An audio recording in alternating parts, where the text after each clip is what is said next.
Welcome to my early 2018 fantasy football wide receiver rankings. Let's jump right into it. What's going on, fantasy football fans? I'm your host, Hussein the Brain, and you're watching The Couch. These videos I'm doing, early fantasy football rankings, is a series. I'm going to be coming out with them. Here's the wide receivers. I did the running backs. Then I'm going to do the quarterbacks, tight ends, defense, kicker, overall, the whole shebang. So make sure you're tuned in. I'm going to be just pushing them out. If it's your first time on this channel and you like rankings, you like waivers, you like watching drafts, you like anything fantasy football really, I highly suggest you subscribe to the YouTube channel and hit that bell icon so you won't miss anything. It's freaking hot in here and my AC's broke. Let's start off with the first debate, the first hot topic, the first disagreement, the first hater comment I'm likely to get on this video, and that's that I got Hopkins number 1 and Antonio Brown number 2. No, I didn't do this to get attention or to be extreme, and I don't hate Antonio Brown. He can very well be the number 1 wide receiver, and if you tell me, hey, you're crazy, Antonio Brown should easily be number 1, I'm not even going to argue with you. It's really just one spot. And I think this is the year, if any year, that Antonio Brown gets dethroned for that number 1 spot. He's still amazing. He has a Big Ben throwing to him who's not too bad, at least at home. And even when Big Ben gets hurt, Antonio Brown is still a must start. He's still an elite wide receiver. He still produces. There's no doubt about him.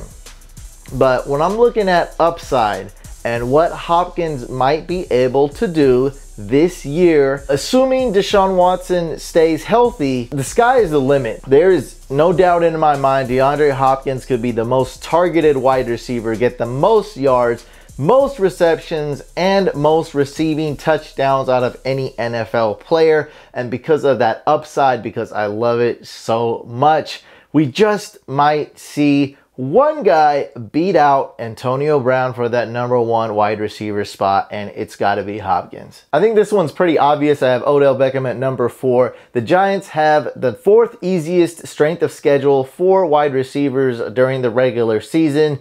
I don't really think there's much to argue with this. Odell Beckham is a beast. He should be top 3 on anybody's rankings. Then it gets a little bit tougher for me.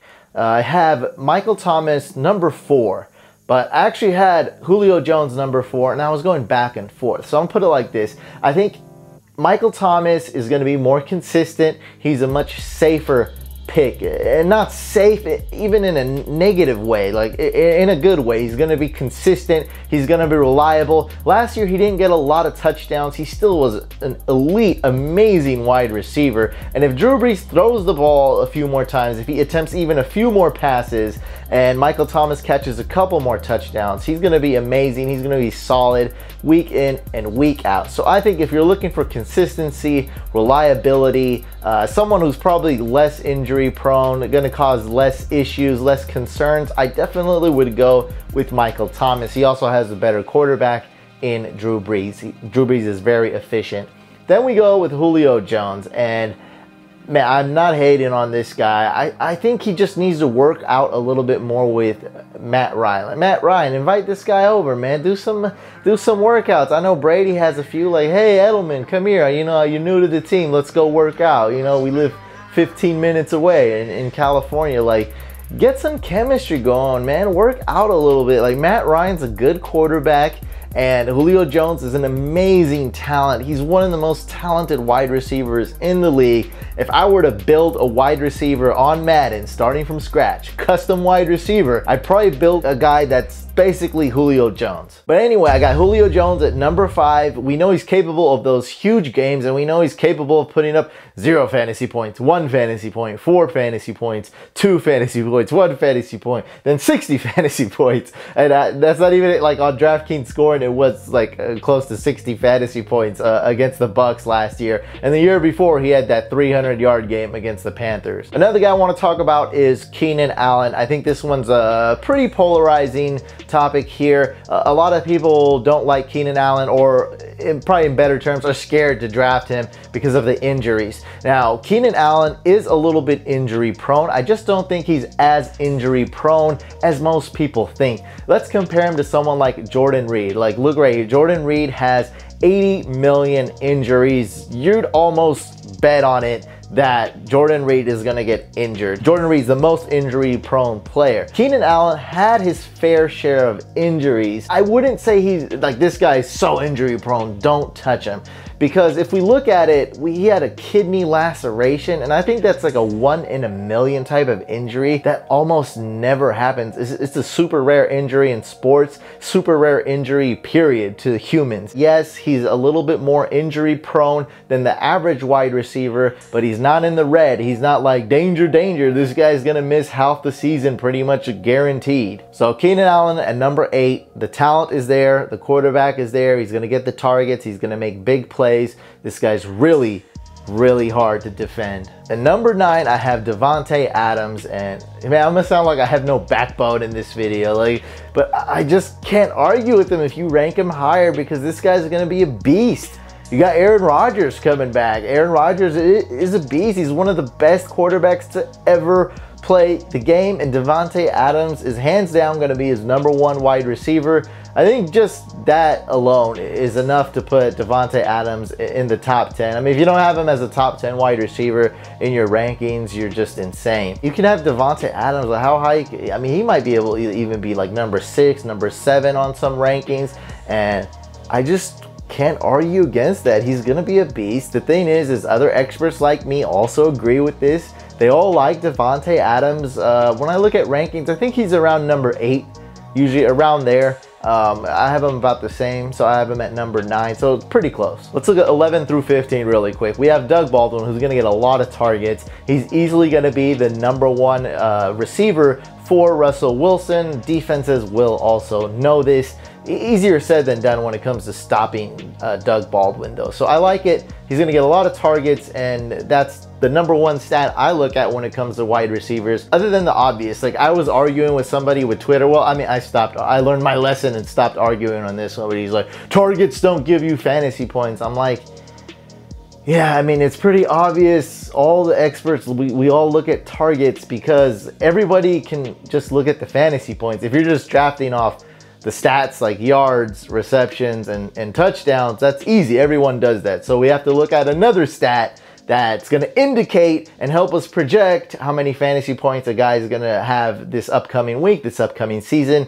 And for receivers, that's easily targets. This is statistically proven. Targets is the number 1 statistic that amounts to fantasy points. That's the indicator of fantasy points, other than like the actual stats that give you fantasy points, yards, receptions, and touchdowns. Then we have T.Y. Hilton at number 12. Easily rank him much higher if Andrew Luck is healthy and we see some progress. We see some confidence that Andrew Luck is going to remain healthy this year. And we can easily rank him a few spots lower if Andrew Luck isn't going to play, if we lose confidence in him, if we have some huge question marks about Andrew Luck. So right now, it's early. There are concerns about Andrew Luck, but I'm kind of assuming he's going to be healthy and ready to go. That's just me. Maybe I'm optimistic. I don't know. Number 13, Larry Fitzgerald. He was excellent last year and just has been good his entire career. He was a little bit disappointing. Then he moved to the slot, got used to the slot, and stopped being a little bit disappointing and became great again.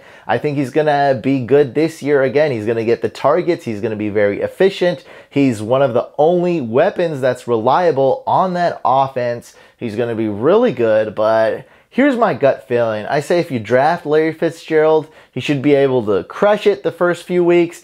Then I would go ahead and trade him. There's going to be a lot of wide receivers. Like last year, for instance, I picked up Agholor off waivers. Ended up being pretty good. He was like a wide receiver 2, wide receiver 3. You could start him in the flex just about every week in my PPR league. Guy who's a little bit overlooked is Julian Edelman at number 14. I think in a PPR league, he's going to be a beast. The only way I say, okay, it's okay to hate on Edelman is if you're in a standard league, but nobody plays standard leagues anymore. Number 15, I have Adam Thielen, and number 17, I have Diggs. Some question marks with Kirk Cousins there. Kirk Cousins is good, but still some question marks. New system, they don't have the offensive coordinator. Schumer moved on to the Giants. He's now the head coach over there in New York. So I do like Adam Thielen, slightly better than Diggs, but my strategy right now, yeah, it's early, I know, but I'd probably rather wait a round and a half or 2 rounds later and just get Diggs instead of getting Adam Thielen in round 2 or 3 or however early it's going to be. I think Diggs is a really talented receiver, and you're going to get better value if you just get him later on in the draft. A huge question mark with Alshon Jeffery, and I'm the type of guy that will just tell you, you know, I feel like when it comes to experts or people who give advice, like I feel like for some reason society or there's just pressure that you have to say, this guy's great, he's gonna be awesome, he's number 1, or this guy's a bust. Like, I feel like I mean, I can say that about certain players sometimes and have confidence that a guy's going to be great or a guy's going to be terrible, but I'm also not afraid to admit when I don't know. So last year, I had a huge question mark with Terrell Pryor. I think I made it pretty obvious. Like, I'm like, dude, I don't know about this guy. He's very talented, but that one game he played against Pac-Man Jones got me scared. I just don't know about this guy. The biggest question mark last year was Terrell Pryor, and he ended up being a bust. You know, I wasn't like he's gonna be a bust. I just like, dude, it's just a question mark. Terrell Pryor, by the way, was drafted in round 2 in some PPR leagues. That's just freaking insane. I know he's going round 3 in most leagues, but I think he was drafted round 2 in one of my leagues. It's nuts. And it's the same with Alshon Jeffery. I like Alshon Jeffery. I think he's good. I think he's talented. He's in the right offense. I like his quarterback. Heck, I even like his backup quarterback. He supposedly played hurt all of last year. He just had surgery. I think it's a rotator cuff shoulder injury. Should be ready to go week 1. Now here's the question mark, because this guy's been injured like half of his career. Like, he's been injured a lot. I mean, he just injured last year. He just had surgery. So is he going to get hurt? And then we have Agholor, who's actually playing at a very high level. And I don't know, man. Just a lot of question marks. Maybe this is like an Alshon and Diggs scenario to where if you can get Agholor 3 rounds later, 4 rounds later. Agholor is the type of guys like when people start yawning and getting tired in the draft after that midway point, people might forget about Agholor. And if it's a PPR league, boom, you got yourself a nice slot receiver, and slot receivers tend to be more consistent than outside receivers. Might go for Agholor, get him for cheaper, get him for better value, and I'd say less risk too. Maybe a little less upside, less touchdown upside, but less risk. At 23, I have Allen Robinson, and this is another question mark similar to Alshon Jeffery, but I'm a little more confident with this one. I think Allen Robinson will be good. I think he'll be a good fit, but I think this offense is gonna seriously spread the ball. It's gonna be similar to the Rams offense last year. More tight ends involved. I mean, like different, but as far as spreading it and short passes and moving the pocket, so on and so forth like that. So look who we got here. Allen Robinson, okay, you could say he's the #1 receiver. Then they got Trey Burton, who's an excellent pass catcher that he's going to be moving around. Then you have Taylor Gabriel, not going to be getting too many targets, but they got him. They're going to use him. Then you have Tariq Cohen, who's going to be heavily involved in the pass game and gadget plays and all that stuff. And you also have Adam Shaheen, the other tight end, who's not too bad either. You have other wide receivers. You get my drift. Like, unless you think Mitchell Trubisky is going to be a top 10 quarterback, like the Bears are seriously going to be putting up a lot of points, a lot of yards, moving the ball up and down the field, scoring a ton of touchdowns, and Jordan Howard not scored many touchdowns. I just don't see the upside in Allen Robinson. I think Allen Robinson will be regarded as a sexy pick, but not a great value pick, and that's why I think I ranked him 23, which is probably lower than most people rank him. At 26, we have Michael Crabtree, and look, man, there's a lot of wide receivers, and I think that you just go for value here. Other than getting Hopkins, who I really like this year, as you can tell, maybe Antonio Brown, you know, like other than getting one of those elite guys, even Davante Adams I'd consider elite, you know, other than those elite guys, it's all about value. Like, and if Michael Crabtree, because he's a Raven and because he left a bad taste in some fantasy owners' mouths last year, I remember he just fell off a cliff the last couple games on the Raiders. He might be slept on, and this guy's hands down the #1 wide receiver, going to be the #1 targeted player on the Ravens. Then we also have the little upside with Lamar Jackson coming in, who may not really help out as far as Michael Crabtree's value. But man, this guy's going to be the #1 target. You know, tight ends, running backs, nah, because you got Hayden Hurst, who's going to be blocking a lot, and he's a rookie. And you have Alex Collins, who's a great running back, but cannot catch the ball. So Michael Crabtree, I think, easily will be the #1 wide receiver there on the Ravens. And hey, I'll take a #1 wide receiver late in the draft, even though they're on a low-powered offense, low-octane offense. I feel like in every draft, either Garcon or Marquise Goodwin will be slept on. Probably Garcon will be slept on because he's older. And I'm kind of falling for the hype too. Like, Marquise Goodwin just got an extension. He's much younger. He's fast. Has a little bit of chemistry with Jimmy Garoppolo in the small sample size we saw. So I think Marquise Goodwin has much more upside, more risk, and Garcon's going to be much more reliable, more safer. And I think the common theme that's been going on, maybe I just get the one guy that slips, get better value. That's how I won a lot of my leagues. Like, I just let the players come to me, and usually when I reach is when I lose. So if you just let the players come to me, maybe, you know, reach on 1 or 2 players. Like, I was so high on Kareem Hunt last year. I think you guys know that for people that watch the videos. You know, I drafted him a few rounds earlier than some people. Reaching for 1 or 2 players is okay, but yeah, you don't want to be reaching for all these wide receivers when there's just so many of them. I'll just go for value. Let them come to me. Like last year, I drafted DeAndre Hopkins 25th overall. And in the couch league, I drafted him, whatever, like in the first pick of the 4th round. Like, he just fell in my lap. Like, I have to draft DeAndre Hopkins in the 4th round. Here's another guy that could be slept on a little bit, and that's Robert Woods at number 30. I believe he will be the #1 receiver on the Rams as far as statistics go. I don't really care about this depth chart, who's 1, who's 2. And Brandon Cooks is really good. He has been on a lot of teams, and it's not because he sucks necessarily, but, you know, let's just not, like, mark this guy in as like a for sure #1 wide receiver on the Rams. I think that's going to be Robert Woods. I think he's a great fit for the team. He's a really good receiver. Like, here's another thing that's going on in this video. Like, the Bills, man, they didn't really use their receivers. Marquise Goodwin was on the Bills. Robert Woods was on the Bills. Now look at them. They're like #1 wide receivers on their teams, or at least really good wide receivers. I mean, shoot, I'd have both of them on my fantasy team. And I wouldn't fall for the trap of drafting Devin Funchess too early. I have him ranked number 33, and these rankings are going to change like a lot, especially the ones in the middle and towards the end.